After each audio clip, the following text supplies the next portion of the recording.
इस बीच हमास की human shield पर यूएस की तरफ से बयान आया है। हमास ने यूएस नागरिकों को निकलने से रोका, यह अमेरिका की तरफ से कहा जा रहा है। अमेरिका के विदेश मंत्री का यह बड़ा बयान जो सामने आया है कि हमास यूएस नागरिकों को निकलने से रोक रहा है।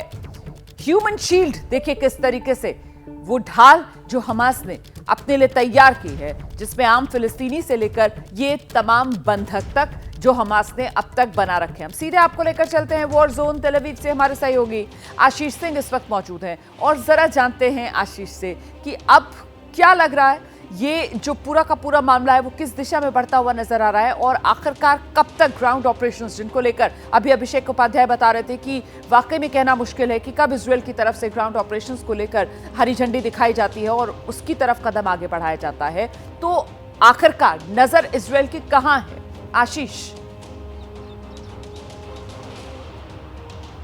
तो हमारा दो चीज़ें तय हैं। पहला कि गाज़ा पर कूच होगा। अब वो समंदर के रास्ते से जाएंगे, हेलीकॉप्टर से हवा से उतरेंगे या फिर ज़मीन के रास्ते ग्राउंड इन्वेजन होगा।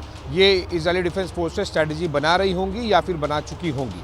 पहली बात तो ये तय है कि गाज़ा कूच करना उनके पास एक ही ऑप्शन है और गाज़ा नहीं कूच करना ये ऑप्शन एग्जिस्ट नहीं करता है इजराइल में। दूसरी चीज़, ये सिंगल फ्रंट वॉर नहीं होगा।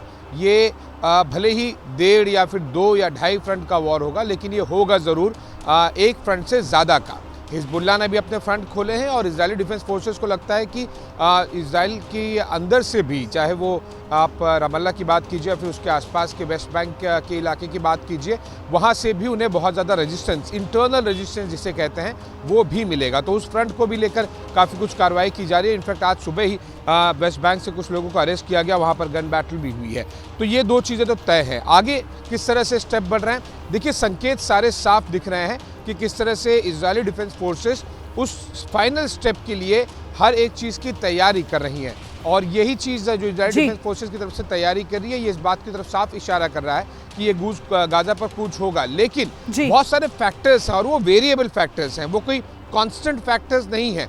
वेरिएबल फैक्टर्स हैं हिजबुल्लाह, वेरिएबल फैक्टर्स है बंधक, वेरिएबल फैक्टर्स है जो वहां पर रेजिस्टेंस मिलेगा, वो सब कुछ, और साथ ही साथ कितना ह्यूमन शील्ड हमास द्वारा इस्तेमाल किया जा रहा है। ये भी बात आप कह रहे हैं और इसी वजह से वो डायनामिक्स जो है वो पल पल बदलती हुई नजर आती है वहां पर वॉर जोन में, युद्ध भूमि में। बहुत शुक्रिया आपका आशीष, अभिषेक, इन तमाम जानकारियों के लिए।